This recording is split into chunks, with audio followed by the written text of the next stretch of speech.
Lep pozdrav vsem skupaj. Najprej hvala organizatorjem za prigovarjanje in ustrajne spodbude v sodelovanju na letošnjem ciklu predavanj. Izhodiščna točka moje intervencije ni toliko teoretske narave, ampak se vprašanja države in politične sfere v kapitalizmu lotevam bolj z metodološkega vidika. Če tudi, kot bomo videli, je raziskovalna metodologija neposredno povezana s teoretskim aparatom, s katerim želimo proučiti družbene procese. Zdaj, z vidika same metodologije je v družboslovju v zadnjih 40 letih še posebej aktualno vprašanje tako imenovanega metodološkega nacionalizma.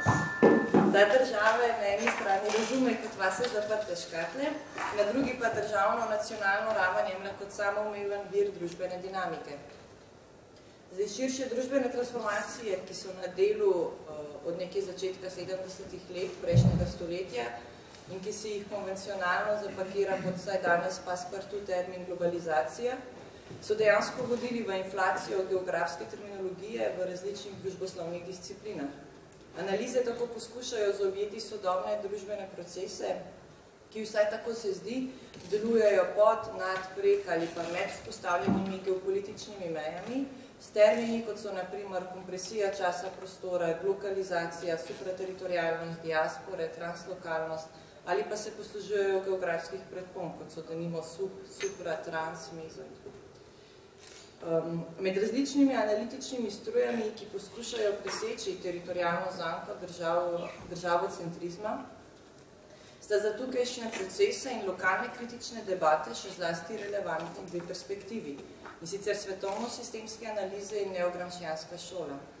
Ti namreč danes zauzemata dominanten položaj med kritičnimi analizami o razvoju kapitalizma v postsocialističnih državah v srednje in vzhodne Evrope in o integraciji leteh v Evropsko unijo. Še več, dejansko so se v preteklem desetletju na področju mednarodne postsocialistične politične ekonomije njihove analize začele dejansko prikrivati do te mere, da skoraj da ne moremo več potegniti jasne ločnice med njunima naracijama. Študije dejansko bolj ali manj soglašajo, da lahko dinamiko postsocialističnega kapitalizma razumemo kot nekakšen linearni razvoj od tako imenovanega modela nacionalnega kapitalizma do vznika internacionalnega, a podrejenega oziroma perifernega kapitalizma. Zdi se torej smotrno, da preverimo, v kolikšni meri sta ti teoriji uspeli v svojih analitično-metodoloških poskusih, da presekata z državocentrizmom liberalnih študij. Ker os našega soočanja predstavlja predvsem razumevanje odnosa med lokalno-nacionalno versus globalno dinamiko v svetovno-sistemskih in neogramscijanskih analizah in še tole tistih, ki raziskujejo razvoj kapitalizma v postsocialističnih državah, je naš podvig dejansko zelo ozak, no pa upam, da le ne bo tudi plitek. Idealno bi najprej tako predstavila temeljne premise obeh šol in njuno prekrivajočo se naracijo v razvoju kapitalizma v postsocialističnih državah. Na to razumevanje interakcije med nacionalno in globalno ravnjo, ker je le to povezano s koncipiranjem razmerja med politično in ekonomsko sfero v kapitalizmu, bi idealno v drugem delu bi se poglobili v teoretske predpostavke obeh analitičnih aparatov. In to bomo le videli, da neogramscijanci zaradi konstruktivistične definicije kapitalizma, svetovno-sistemske analize pa zaradi tržno-politične dejansko implicitno reproducirajo stare analitično-metodološke zagate na nov način, nam verjetno za konec ne bi preostalo drugega, kot da predlagamo nekaj nastavkov alternativnega teoretskega horizonta. Zdaj osebno močno dvomim, da bomo do tega prišli, tako kot tudi dvomim, da bi lahko na podlagi razvoja postjugoslovanskega kapitalizma v pravno-formalnem slovenskem prostoru akumulacije kapitala lahko odprli nekaj smernic za nadaljne kritične debate, ampak se tole ni zadnji letnik ideja. Se pravi, svetovno-sistemska teorija, ki se je v 70 letih prejšnjega stoletja razvila na področju študij razvoja, predstavlja eno izmed kritičnih intervencij na tedanjo Rostovo teorijo modernizacije. Njenemu evolucionističnemu, eurocentričnemu in arhisteoločnemu pogledu na razvoj perifernih regij se svetovni teoretiki med drugim zoperstavijo tako, da za temeljno enoto analize vzamajo svetovni sistem. Gre za časovno-prostorsko področje, ki preči številne politične in kulturne enote in ki je notranje integrirano z dejavnostmi in ustanovami, ki se ravnajo po določenih sistemskih pravilih. Wallersteinova struje svetovno sistemiko, ki je za našo debato najbolj relevantna, dopolni koncept svetovnih sistemov z dvema elementoma. Na eni strani s teorijo razvoja podrazvoja Anderja Gundarja Franka, kjer terminološko zamenja njegov relacijski koncept metropol-satelitov s centrom in periferijo, na drugi pa z Brodelovim strukturnim časom in njegovim poudarjanjem monopolov kot ključne specifičnosti kapitalizma. Kapitalizem kot moderen svetovni sistem določajo po Wallersteinu naslednje 4 specifičnosti. Najprej gre za sistem, ki daje prednost neskončnemu večanju bogatstva in ki je s postopno ekspanzijo trgov od 16. stoletja dalje dejansko postal svetovna ekonomija. Sestavljanje iz kulturno, ekonomsko in politično heterogenih enot, sistemsko enotnost pa mu zagotavlja osna delitev dela. Reprodukcija te osne delitve dela temelji na tako imenovanjem center-periferija razmerju, ki se vzpostavi med produkcijskimi enotami in na neenaki menjavi njihovih produktov. Tako dobimo bodisi centralne, bodisi periferne produkcijske procese oziroma enote in sicer glede na tržni položaj, ki ga zavzemajo na svetovnem trgu oziroma na stopni profitnosti njihovih produktov. Ker pa je donosnost podjetij povezana s stopnjo monopolizacije, kjer igra, kot pravi Wallerstein, državna mašinerija ključno vlogo, tako pridemo do 4. specifike kapitalizma, ki pa je, da se oblikuje specifičen odnos medsebojne odvisnosti med nosilci politične moči in ekonomskimi proizvajalci. Tako je posledično tržni položaj, oziroma posledično tržni položaj podjetij določa tudi položaj držav in Wallerstein razlikuje med tako imenovanimi močnimi centralnimi in šibkimi perifernimi državami, vmes pa so še polperiferne države, pač vmes glede na svojo politično in ekonomsko moč.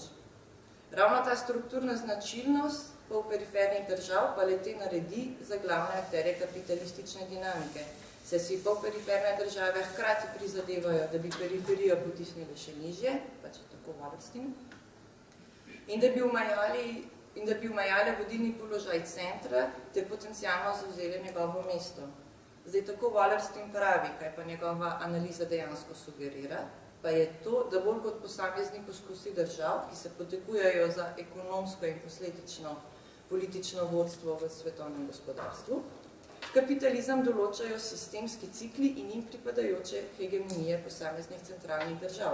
Zdaj, v 17. stoletju naj bi to bila pač današnja Nizozemska, v 19. Združeno kraljestvo, od srede 20. seveda ZDA. Kot pravi Wallerstein, centralne države postanejo hegemone, ko postavljajo pravila igre v meddržavnem sistemu, obvladajo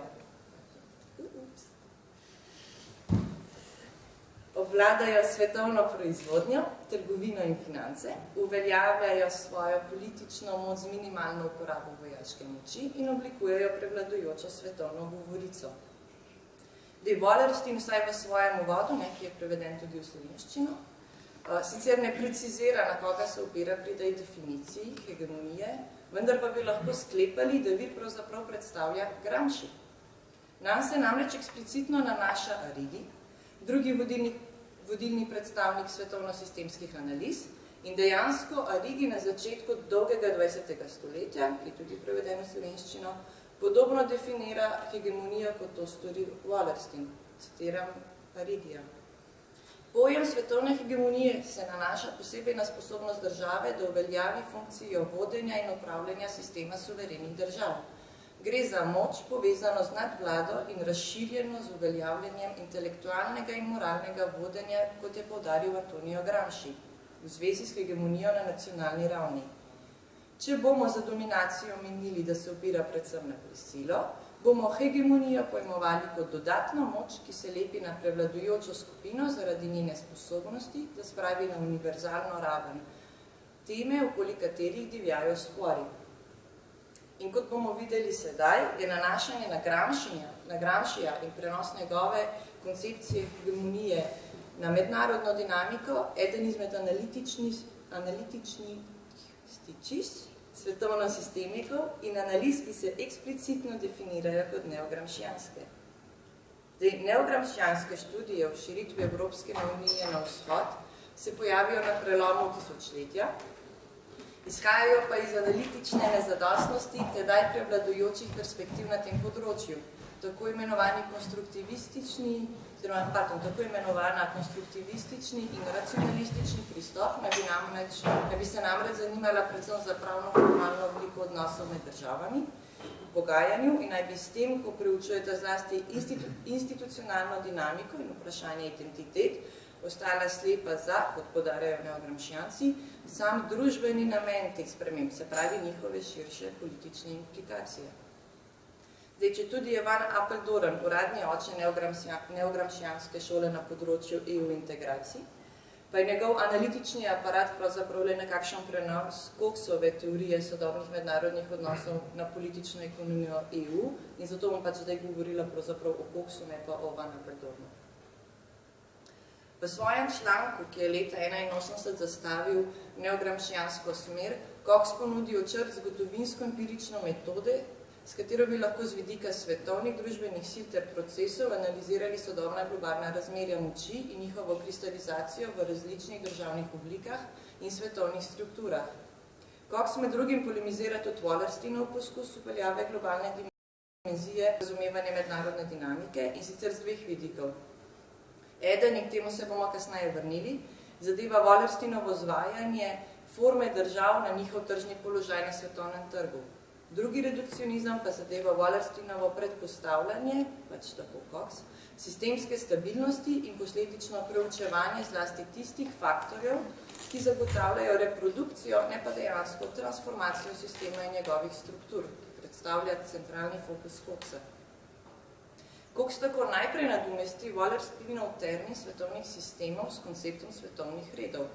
Ti se med seboj razlikujejo glede na prevladujočo obliko odnosov moči, ki se kristalizirajo v različnih zgodovinskih strukturah in ki so učinki medsebojnega prepletanja treh sil, produkcijskih, idejnih in institucionalnih. Ravno vloga institucij pri oblikovanju posameznih struktur svetovnih redov pa nas pripelje do Gramscijeve hegemonije. Kot pravi Cox, institucije vsaj načeloma omogočajo regulacijo družbenih konfliktov brez uporabe fizične sile in posledično zagotavljajo hegemonijo vladajočim družbenim agentom, seveda pod pogojem, da uspejo svoj svetovni nazor predstaviti kot univerzalen in ga s privolenjem šibkejših in s pravnimi regulacijami tudi institucionalizirati.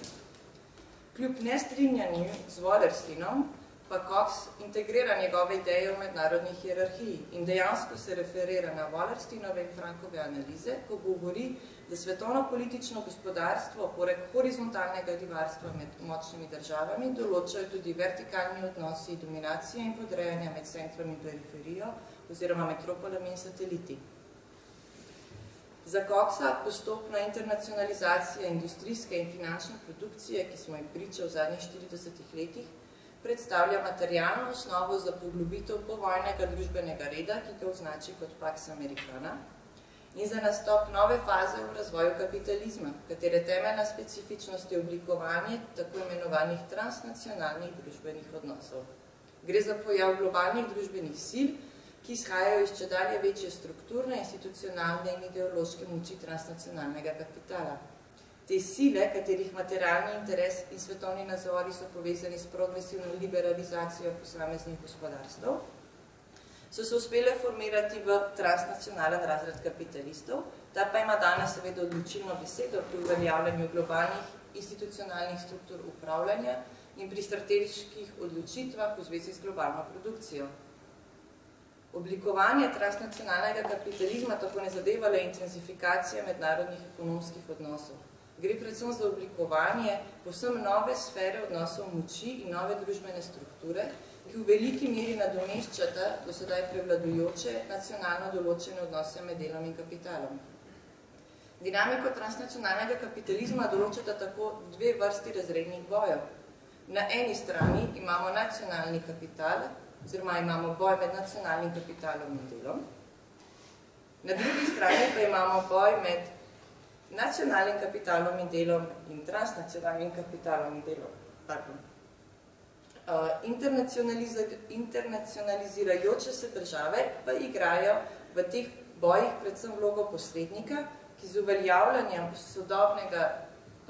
uveljavljanjem mednarodnih določil in izpolnjevanjem obvez mednarodnih organizacij internalizirajo zahteve sodobnega transnacionalnega kapitalističnega razreda in tako poskrbijo za reprodukcijo njegove hegemonije.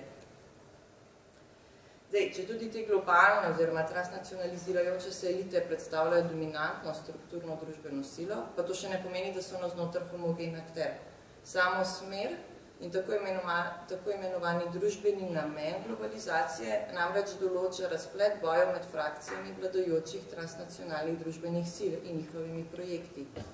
Kar se tiče denimo evropskega družbenega reda, Van Apeldoorn meni, da ga določa hegemoni položaj tako imenovanega upetega neoliberalizma.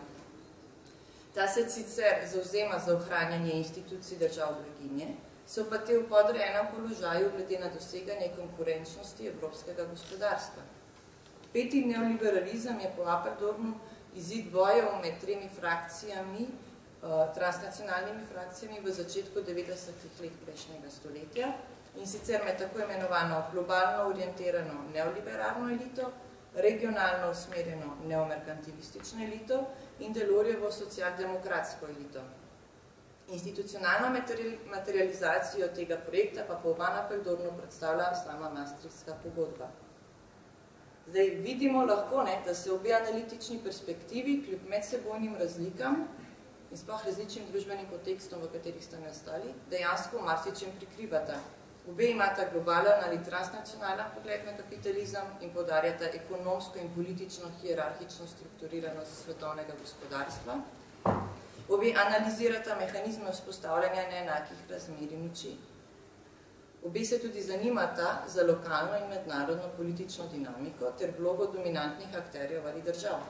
Nazadnje, obe teoriji se, če tudi s popolnoma različnih gledišč, ukvarjata z nacionalnimi oziroma mednarodnimi oblikami držav.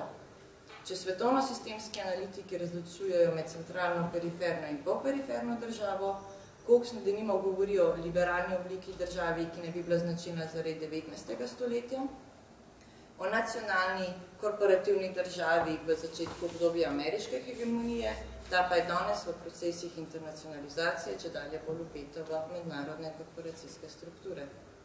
Zdaj, glede na to analitično prikrivanje, nemara ni presenetljivo, da je prišlo v prejšnjem desetletju do spoja obeh analitičnih aparatov na področju razvoja postsocialističnih gospodarstv, o čemer najnazorneje govori analitična evolucija avtorjev kot so Follman, Drahokupil in v določeni meri tudi Vligenharta in Bolle.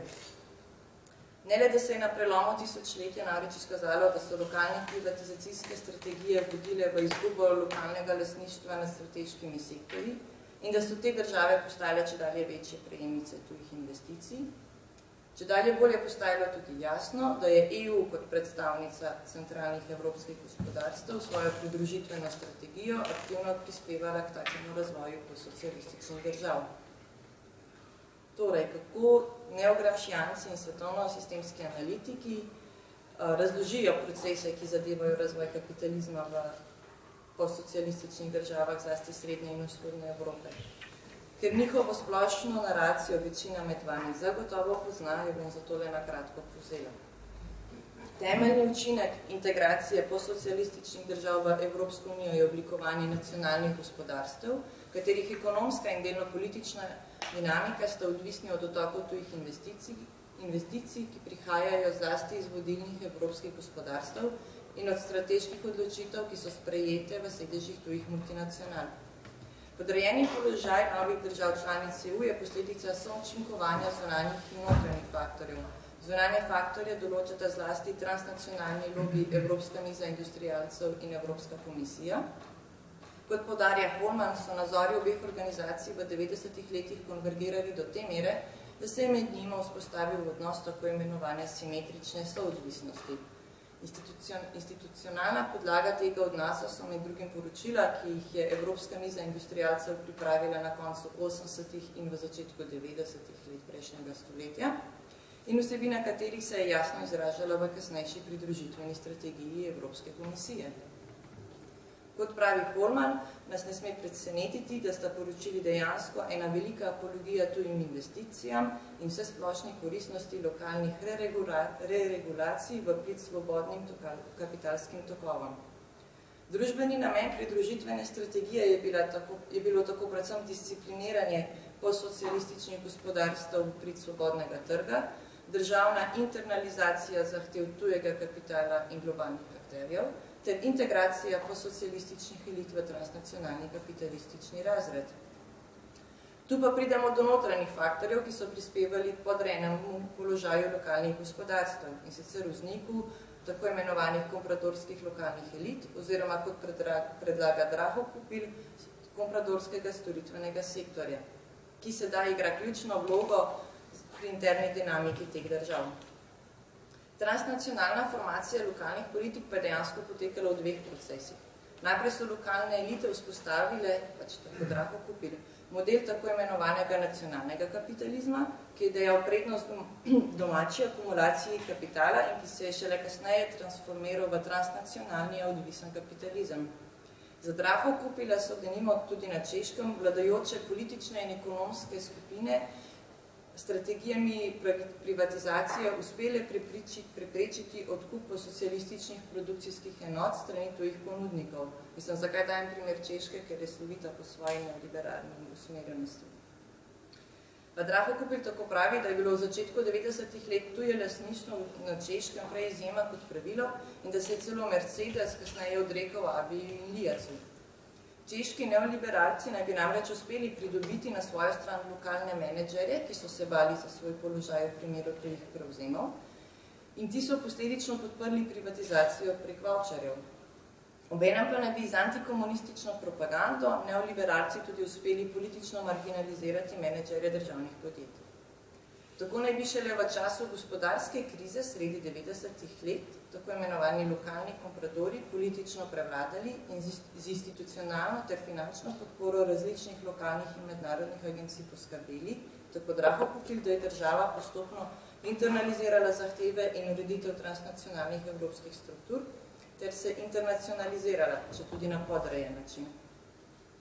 Po enoletnih razpravah pod Klausovim vodstvom je tako češka vlada leta 1998 izdala eno najbolj do tujih investitorjev radodarnih schem, s tem pa je inicirala konkurenčen boj med ostalimi višegrajskimi državami, ki še danes zadeva oblikovanje politik, ki naj bi privabile tuje vlagatelje. Zdaj, če tudi se strinjam, da je razvoj postsocialističnih držav temeljil na različnih akumulacijskih režimih, kot bi dejali regulacionisti. Pa se vseeno lahko vprašamo, kdaj oziroma iz katerega gledišča šele lahko govorimo o tako imenovanih modelih nacionalnega in transnacionalnega kapitalizma. Ali neogramšijanske in svetovno-sistemske analize razvoj kapitalizma v postsocialističnih državah mogoče ne analizirajo z vidika pravno-formalne ureditve nacionalnih prostorov akumulacije kapitala.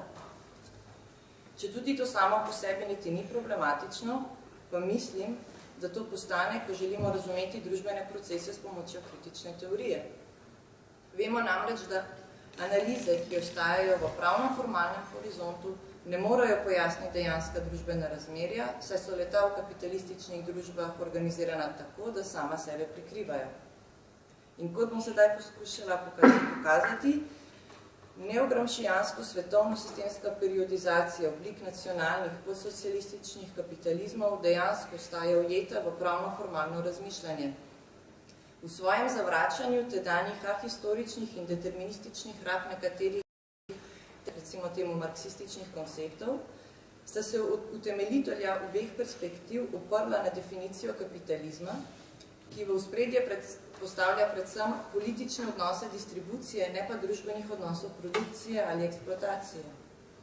Kot bomo videli, posledično v njunih teorijah država postane oprana svoje notranje povezanosti s kapitalizmom in ravno razumevanje politike kot avtonomne družbene sfere je, vsaj tako se meni zdi, eden pomembnejših razlogov, da analize implicitno reproducirajo metodološki nacionalizem. Začela bom tokrat z neogramšijanci.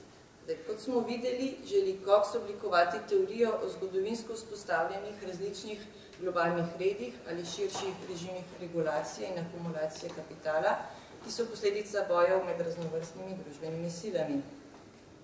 Da bi to naredil, se distancira od tedanje, vsaj v anglosaksonskem in frankofonskem svetu prevladujoče marksistične struje. Meni, da lahko razumemo razmerje med družbenimi silami in transformacijami družbenih struktur le, če zavrnemo Althusserjev strukturalizem in si raje pomagamo z avtorji kot so Hobsbawm, Gramsci, a tudi Polanyi in Brodel. Na konceptualni ravni se to kritično distanciranje med drugim pokaže v redefiniciji nekaterih konceptov. Coxov koncept strukture tako ne zadeva zakonitosti kapitalističnega produkcijskega načina, ampak ga pogojujejo historični bloki med seboj poenotenih družbenih sil. To Coxu tudi omogoči, da nadomesti koncept produkcijskega načina s konceptom družbenih odnosov produkcije, katerih specifičnosti ne izhajajo več toliko iz same kapitalistične logike produkcije, ampak iz institucionalnih, političnih načinov organizacije te produkcije. Kapitalizem tako postane sistem raznovrstnih družbenih odnosov, ki so med seboj povezani na hierarhičen način in kjer se presežki pretakajo od podrejenega in šibkejšega člena produkcije k močnejšemu oziroma dominantnemu. Kar je za nas tu pomembno, je, da se pri tem teoretskem postopku kar se pri tem teoretskem postopku zgodi. Problematika družbene spremembe kot prehoda med dvema različnima družbenima sistemoma se praktično zreducira na pojasnevanje transformacij različnih oblik kapitalizma. S tem pa izgubimo proučevanje ali pa problematiziranje zgodovinskih specifičnosti kapitalizma samega. Med drugim tudi odnosa med ekonomsko in politično sfero, ki, če povzemam zelo na hitro po Paniču in Gindinu, ne temelji na njuni ločitvi, ampak na institucionalni diferencijaciji.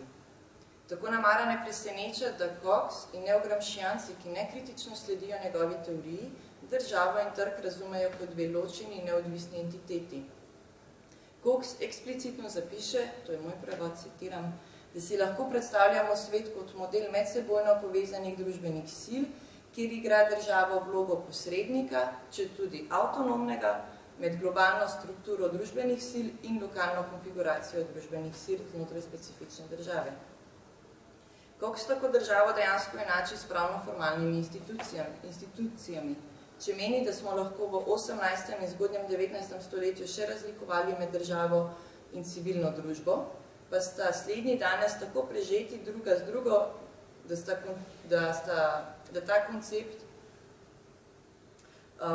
da sta v bistvu koncepta ločevanja med državo in civilno družbo danes analitično nerelevantna, saj ne ustrezata historičnemu razvoju. Tega pa zaznamuje saj v 20. stoletju porast mednarodnih institucij. Neogramscijanci tako predpostavljajo, da sta država in trg po družbeni sferi dejansko ločeni. In pač zato lahko menijo, da je šele v povojnem 20. stoletju z inflacijo mednarodno pravno zavezujočih regulacij in keynesijanskih politik prišlo do njunega prepletanja. Ravno zato nekateri Coxovi kritiki, pa širše neogramscijanski kritiki neogramscijanskega analitičnega aparata menijo, da le ta temelji na pozitivistični teoriji države, saj njen kapitalističen značaj predvsem posledica stopnje podrejenosti državnih institucij vladajočim razredom, bodisi tistim, ki zavzemajo vodilno mesto v transnacionalnem razredu kapitalistov, bodisi tistim, ki so v podrejeni poziciji, se pravi kompradorjev. Poleg predpostavljanja avtonomije države pa se v Coxov aparatu tihotapi še en redukcionizem, ki je posledica njegovega konstruktivističnega oziroma pravno-formalističnega historičnega materializma in sicer umevanje kapitalizma kot sistema, katerega zgodovinske specifičnosti ležijo v iskanju možnosti maksimiranja profitov na trgu. Oba tipa redukcionizma pa sta dejansko, kot bomo videli sedaj, na delu tudi pri svetovnih sistemikih. Če se Cox želi distancirati od Althusserjevega strukturalizma, pa Wallersteinova teoretska zasnova izhaja iz nezadovoljstva z analizami, ki jih umešča v ortodoksni marksizem. Poleg teoretske ambicije, da bi prekinil z državocentrizmom tedanjih prevladujočih študij, Wallerstein namreč želi tudi prekiniti z linearno koncepcijo razvoja. Oboje pa, vsaj tako on meni, ni značilno le za analitični aparat liberalnih analiz razvoja, ampak tudi za tako imenovani ortodoksni marksizem. Na začetnih straneh njegovega uvoda, kjer problematizira reakcije različnih teoretskih smeri na oblikovanje svetovno-sistemske teorije, lahko tako beremo. Če se včasih zdi, da nomotetični pozitivisti ustrajajo pri oskosrčnih in neduhovitih intelektualnih sponah, to ni še nič v primerjavi s tako imenovanimi ortodoksnimi marksisti. Ti se oklepajo družboslovnih predstav iz 19. stoletja in tukaj so si blizu s klasičnim liberalizmom. Kapitalizem je nujno naprednejši od feudalizma, tovarniški sistem je kvintessenca kapitalističnega načina proizvodnega procesa, družbeni procesi so linearni, ekonomska baza nadzira manj temeljno politično in kulturno vrhno stavbo. Kritika Roberta Brennerja, ortodoksnega marksističnega ekonomskega zgodovinarja, je dober primer takega argumentiranja. Pri tem je pomembno to, da je Wallersteinovo nestrinjanje z Brennerjevim koncipiranjem kapitalizma Wallersteina pripeljalo do tega, da se je raje naslonil na Brodela in tako svoj analitičen aparat utemeljil na, kot pojasni Taše, tržno-politični definiciji kapitalizma. Slednji, oziroma kapitalizem, tako postane globalen sistem produkcije za trg z namenom akumuliranja profitov v procesih menjave. Njegova osna družbena delitev dela vzpostavlja mednarodno hierarhijo in neenak razvoj produkcijskih sil, saj državan centra omogoča apropriacijo profitov iz perifernih področij. Ravno zaradi tega kvantitativnega pogleda na kapitalizem kot postopne širitve trgov, ki je na delu že od vekomaj, se v Brodel Wallersteinov aparat pritihotabi politična razsežnost. Ker kapitalizem kot tak postane transhistoričen, brezčasen družbeni sistem, njun analitičen aparat potrebuje politično sfero in meddržavni sistem, ki lahko edina kapitalizmu zagotovita njegov dinamičen, ekspanziven značaj. Spet citiram. Če so politični nosilci premočni, tako kot v svetovnem imperiju, njihovi interesi premagajo interese ekonomskih proizvajalcev in neskončna akumulacija kapitala ni več prioriteta. Kapitalisti potrebujejo velik trg, toda potrebujejo tudi mnoštvo držav, saj le tako dosegajo prednosti v poslovanju z državami. Sam obstoj mnoštva držav v vseobsežni delitvi dela zagotavlja to možnost. Samo obstoj mnoštva držav. Ker Wallersteinov analitičen aparat, podobno kot Coxov, privilegira logiko cirkulacije in kapitalistične odnose menjavo na škodo logike produkcije, se podobno kot Cox, Wallerstein zaplete v pozitivistično, deterministično razumevanje države, ki izhaja iz nekritičnega koncipiranja politične sfere v kapitalizmu. Družbena vloga države je na eni strani zreducirana na golo implementacijo odločitev lokalnih kapitalistov, ki dokaj v slogu homo economicusa presodijo, s katerim režimom dela oziroma strategijo nadzora dela bi lahko kar najbolje in najlažje maksimirali svoje profite, pač glede na različne pogoje, ki določajo njihove produkcijske enote, geografske, demografske, tehnološke bloke. Na drugi strani se država ponovno enači s pravno-formalnimi institucijami in ravno zato v Wallersteinovem horizontu vse države niso v isti meri podaljšek lokalnih kapitalistov. Tako imenovane močne države so namreč močne zaradi svojega efektivnega sistema pobiranja in zbiranja davkov, saj tako Wallerstein je bila pri vzpostavljanju državnih struktur ključna prav učinkovita zmožnost obdavčanja, ne pa gola avtoriteta države. Močne države so potem takem močne, ne samo glede na ostale države v svetovni ekonomiji, vključujoč ostale centralne države, ampak tudi glede na lokalne politične akterje in nasploh glede na kakršnekoli družbene skupine znotraj države. Se lahko le tako vzpostavijo učinkovito regulacijo davkov. Glede same avtonomije države pa velja omeniti, da Wallerstein za razliko od Coxa vseeno govori o njeni relativni avtonomiji. A kot bo pokazal naslednji citat, je Wallersteinova definicija relativne avtonomije države, predvsem empirično horizontalne narave in zadeva odnose med posameznimi državami, ni pa teoretsko vertikalna in se ne dotakne specifičnosti ekonomske in politične sfere v kapitalizmu.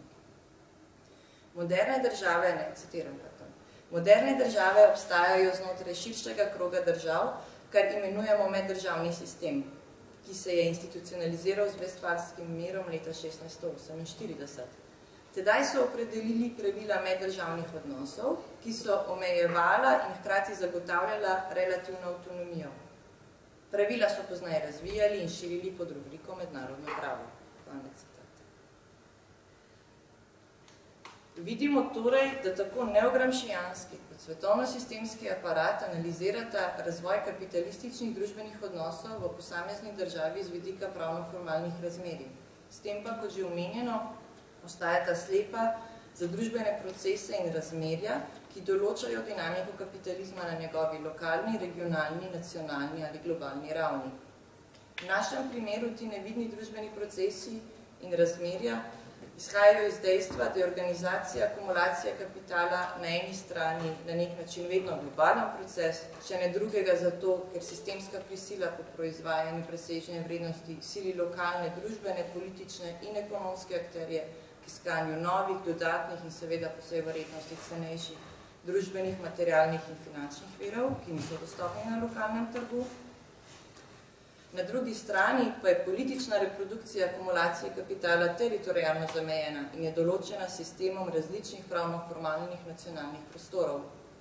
Če torej ostanemo v horizontu pravno-formalističnega umevanja kapitalizma, moramo upoštevati družbenih, ekonomskih in političnih konfliktov, ki izhajajo iz dejstva, po Clarku, da če tudi kapitalistična država sama po sebi ne more razrešiti kontradikcij, ki so inherentne kapitalističnim družbenim odnosom, pa vseeno lahko omeji, zadrži in nadzira politične učinke teh kontradikcij, s tem pa avtomatično poskrbi za integracijo domače akumulacije kapitala v akumulacijo kapitala na svetovni ravni. Neogramšijanci in svetovno-sistemi, ki zaradi pravzaprav liberalnega razumevanja razmerja med državo in politiko, kljub svojemu deklarativnemu nasprotovanju, implicitno ostajajo ujeti v horizont državocentrizma, kar se simptomatično izkaže na 3 točkah njunih analiz. V linearni koncepciji razvoja znotraj pravno-formalnega nacionalnega prostora akumulacije kapitala, nadalje v tako imenovanem outside-in efektu oziroma top-down pristopu, ki je fokusiran na elitne družbene akterje ali države in na zadnje v normativnem diskurzu, po katerem je nacionalna, lokalna raven, zlasti če gre za periferijo, pozitivno valorizirana, medtem ko je vse, kar je percipirano kot tuje, negativno. Periodizacija posocialističnega kapitalizma kot razvoja od nacionalnega do transnacionalnega, a podrejenega kapitalizma je možna le, če razvoj kapitalizma znotraj pravno-formalnega prostora države nacije razumemo skozi dihotomno prizmo nacionalne in globalne ravni. Umevanje lokalnega / nacionalnega versus globalnega kot 2 sicer dopolnjujoči si, a vseeno ločeni entiteti, pa lahko vodi le v linearno, etapno razumevanje razvoja pravno-formalno nacionalnega kapitalizma. Vsaj v gospodarstvih, ki v hierarhični strukturi svetovnega trga zasedajo nižje položaje, ta razvoj najprej poteka pač v horizontu svetovno-sistemikov in neogramšijancev, v nekakšni najprej ta razvoj poteka v nekakšni izolaciji od tujega sveta in v obliki, kot smo videli, tako imenovanega nacionalnega kapitalizma. Nato pa se, ko pridejo na okoli transnacionalni akteri ali pa predstavniki zahodnih velesil, transformira v internacionalnega, a podrejenega za neogramšijance oziroma perifernega za svetovne sistemike. Takemu ahistoričnemu umevanju se denimo Milius in Sotiropoulos zoprstavita tako, da predlagata, da razumemo mednarodno svetovno dinamiko kot sekundarno kontradikcijo, ki vpliva na lokalno dinamiko. Sekundarno pač v smislu, da ima se analitično še vedno prioriteta lokalna raven in lokalni konflikti. Nekaj podobnega lahko najdemo tudi pri Clarku, ko pravi, da so danes zmožnosti države, da zadrži politične implikacije, ki izhajajo iz kontradikcij kapitalizma, le delno omejene s pogoji, ki so specifični za domačo akumulacijo kapitala in njeno institucionalno ureditev. Te državne zmožnosti določata predvsem oblika in struktura meddržavnega sistema in dinamika globalnega kapitalizma, katerega konstitutivni aktivni del je ta država sama. Nadalje, ena izmed posledic evolucionističnega razumevanja razvoja pravno-formalnega nacionalnega kapitalizma je pripisovanje zunanji dinamiki in dominantnim akterjem ter državam ključno vlogo za razvoj kapitalizma na lokalni ravni. Na eni strani neogramšijanci, ki nekritično sledijo Coxovemu ločevanju različnih, a hierarhično organiziranih družbenih produkcijskih odnosov, odzemajo lokalni nacionalni državi kakršnokoli realno vlogo, njeno dinamiko pa podredijo volji transnacionalnega razreda, ki ga kljub njegovi brezmejnosti dejansko, ideološko, institucionalno in materialno določajo akterji iz danes dominantnih gospodarstv. Cox tako zapiše, da v procesu internalizacije, spet moj prevod, nacionalna država postane del širših in kompleksnejših političnih struktur, ki spremljajo mednarodno produkcijo. Nacionalna država tako ni aktiven člen v procesih sodobne, tako imenovane globalizacije, saj internalizacija zahtev globalnega kapitalizma poteka od nekega zunanjega mednarodnega konsenza in njemu pripadajočih odredb k lokalni državi, katere notranje strukture se na to prilagodijo tem mednarodno vzpostavljenim obligacijam.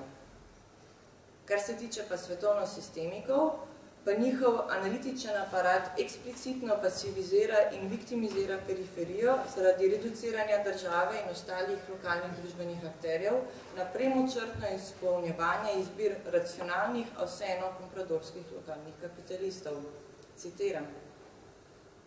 Močne države, ki imajo nesorazmerno visok delež centralnih procesov, rade poudarjajo svoj pomen pri varovanju kvazimonopolov v centralnih procesih. Zelo šibke države, v katerih poteka nesorazmerno visok delež perifernih procesov, navadno ne morejo kaj pride vplivati na osno delitev dela in so večinoma prisiljene sprejeti usodo, ki jim je bila dodeljena. In nazadnje, kot je že v svoji spremni besedi k teoriji neenake menjave Immanuela Argirija, ki je nudila podlago kasnejšim svetovno-sistemskim debatom, podaril Bettelheim, drugače Argirijev mentor, je vzpostavitev normativnega diskurza, vsaj v študijah, ki si eksplicitno prizadevajo za oblikovanje levih, antikapitalističnih političnih strategij, temeljni učinek tovrstne reifikacije nacionalnih družbenih formacij. Lokalna raven, če uspe preprečiti lokalnim dominantnim političnim akterjem integracijo v transnacionalni kapitalistični razred ali pa integracijo v svetovno ekonomijo tukuh, je namreč pozitivno valorizirana in prevzame vlogo želene alternative, ki kljubuje bodisi izkoriščevalskim praksam tujega kapitala, bodisi imperializmu ZDA, kot pravi Cox, ali pa vzpostavljanju neoliberalnega reda pod diktatom EU, kot denimo meni Drahokupil. Kar je pri tem normativnem diskurzu pravzaprav na delu, je fetišizacija države kot avtonomne entitete na podlagi zmotne predpostavke, da če bi se le-tej uspelo izogniti ali upreti vplivu ZDA ali EU, bi lahko bila državna moč avtomatično uporabljena za boljše nekapitalistične namene. Država kot taka tako postane navznoter prazna, je nekakšna tabula rasa škatla, katere kapitalistični značaj je stvar naključja oziroma stopnje interne podreditve dominaciji zunanjim silam. Zdaj pa, da ne bo pomotene, tukaj ne gre za količino in odvisnost od tujih investicij, obliko privatizacije socialistične, družbene ali kasnejše kapitalistične nacionalne lastnine, prodajo lokalnega bančnega sektorja, inward ali outward orientiranih lokalnih elit, nepriznavanja mednarodnih hierarhij in podobno. Ampak gre preprosto za to, kako koncipiramo kapitalizem in med drugim državo kot enega ključnih akterjev njegove dinamike. Kapitalistični značaj države ni stvar stopnje njene podrejenosti tujim ali transnacionalnim silam, ampak tega, kot zapiše Heinrich, da kot sila zunaj družbe zagotavlja, da se člani družbe vedejo kot zasebni lastniki, da torej ravno svojo nevtralnostjo zagotavlja podlago kapitalističnih razmerij gospodstva in izkoriščanja. Zdaj, če s Heinrichom lažje razumemo pogoje življenja države, pa z Lačarjem dumamo še pogoje njenega preživljanja. Država, ki ne bi počela drugega, kot le pravno zagotavljala kapitalistične odnose lastnine, bi namreč kmalu naletela na resne težave. Spet moj prevod. Legitimacija države je namreč povezana z njeno stopnjo uspešnosti pri zagotavljanju akumulacije in profitnosti. Država si je lahko zagotovila svoje preživetje in širjenje le tako, da je postala odvisna od materialnih virov, ki jih zagotavlja privatna ekonomija. Reprodukcija države je tako v zadnji instanci določena z njeno sposobnostjo in zmožnostjo, da organizira akumulacijo kapitala na svojem teritoriju in da razrešuje družbene, politične in ekonomske konflikte, ki zadevajo institucionalno podobo lokalne kapitalistične produkcije. Skratka, državocentrizma se torej ne rešimo tako, da preprosto zanikamo državno-nacionalno raven, oziroma da menimo, da bodisi zaradi specifičnosti sodobnega, recimo temu neoliberalnega, transnacionalnega kapitalizma, bodisi zaradi zgodovinskih značilnosti kapitalizma kot imanentno globalnega gospodarstva, država kot taka postane nezadostna enota analize, saj na nekaj pododaram globalnih oziroma transnacionalnih sil. Kot zapiše Močnik na začetku svojega svetovnega gospodarstva, citiram, če hočemo iz mita, ni zadosti, da ga preprosto zanikamo. Spremeniti moramo mišljenjski horizont. In v našem primeru sprememba mišljenjskega horizonta zahteva redefinicijo kapitalizma kot družbenega sistema, ki temelji na privatni delitvi dela in blagovni menjavi, ter da razmislimo o prostorsko-političnih implikacijah teh dveh značilnosti. Zdaj, ker mislim, da sem že davno prekoračila svoj čas, bi dejansko zaključila z naslednjo mislijo. Jaz ne trdim in torej želim poudariti, da sta Wallerstein in Cox ter analize, ki izhajajo iz njunih teorij za nič, ali pa nevredne poglobljenega branja, študija in debate. Mislim, ravno obratno. Če sta njuni deli prelomni, sta to zagotovo z razlogom, le da jo je treba postaviti v tedanji družbeno-akademski kontekst. Ker sem bila že zadosti dolga in predvsem, ker niti nisem nekakšna poznavalka, le kratko mnenje, ali pa delček mnenja.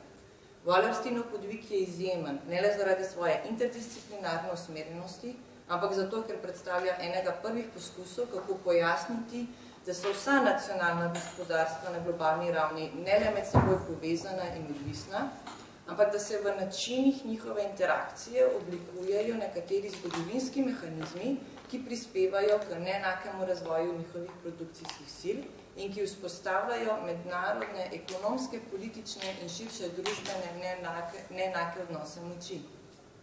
Podobno velja tudi za Coxov podvig v začetku 80-ih, ko je denimo ravno Wallerstein napovedoval začetek upadanja prevlade hegemonije ZDA in zelo sistemsko krizo kapitalizma, je Cox nemara ravno zaradi svojega konstruktivističnega institucionalizma lahko pokazal, da moč v mednarodnem kontekstu ni le rast BDP-ja, delež domače proizvodnje v svetovnem merilu, število vojakov v okupiranih regijah ali pa količina proizvedenega jedrskega orožja, ampak da se hierarhija med nacionalnimi gospodarstvi reproducira tudi prek institucionalnih norm in režimov ter ideološkega diskurza, ki spremljata in legitimirata njihovo implementacijo. Last but not least, ravno Coxova zasnova je ena bistvenih izhodišč Paničeve in Kinginove teorije o vzpostavitvi ameriškega neformalnega imperija. Delo, ki mislim, da je marsikdo med vami že pozna. Ampak, če tudi se zavedamo doprinosov obeh avtorjev in njunih analitičnih aparatov za akademske in širše družbene razprave, mislim in upam, da sem v to vsaj malo uspela prepričati tudi vas, da to še ne pomeni, da lahko njune teorije sprejemamo in to, da nam ni treba konceptov, ki iz njo izhajajo, kritično soočiti s kasnejšimi razpravami in družbeno-akademskimi polemiki in zlasti pa še, to še ne pomeni, da smo primorani nekritično reproducirati njuni naraciji. Hvala za vašo pozornost.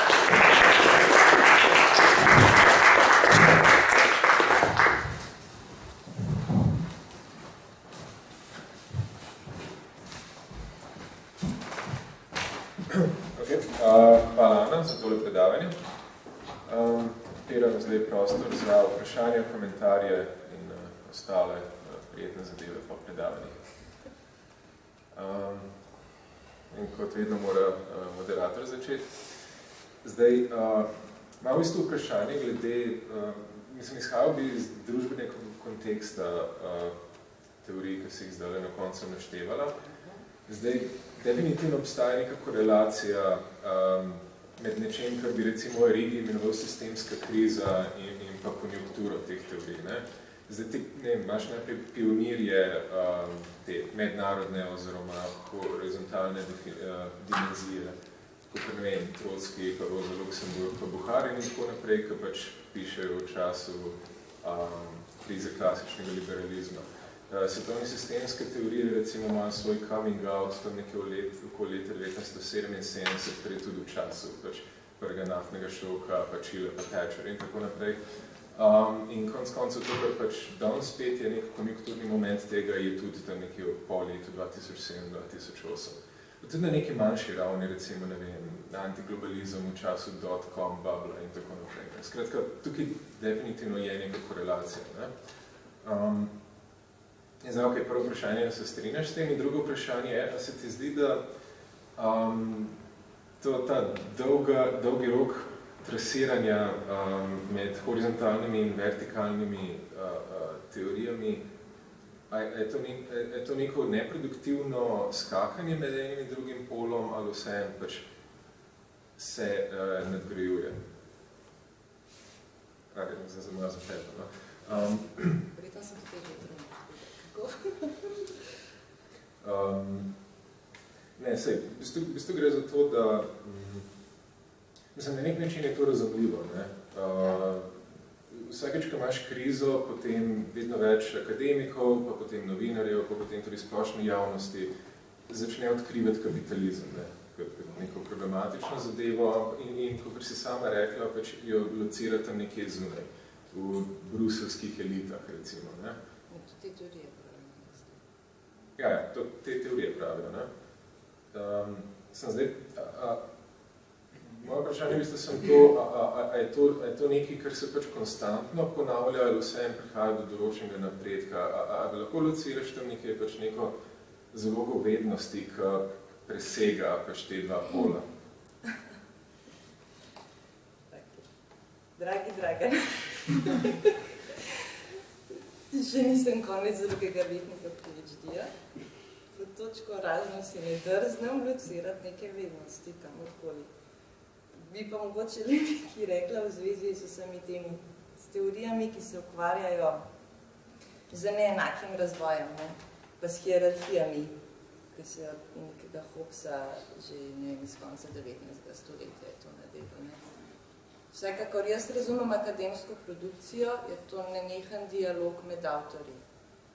Ampak ta dialog ni premočrten, ni brezmejen, sploh ni transnacionalna, še danes ne po internetu, ampak je institucionaliziran, je produkcijski način, kar pomeni, da beremo specifične avtorje, ne tiste, ki so prevedeni, pa tistih jezikih, ki jih beremo, mislim, ki jih znamo.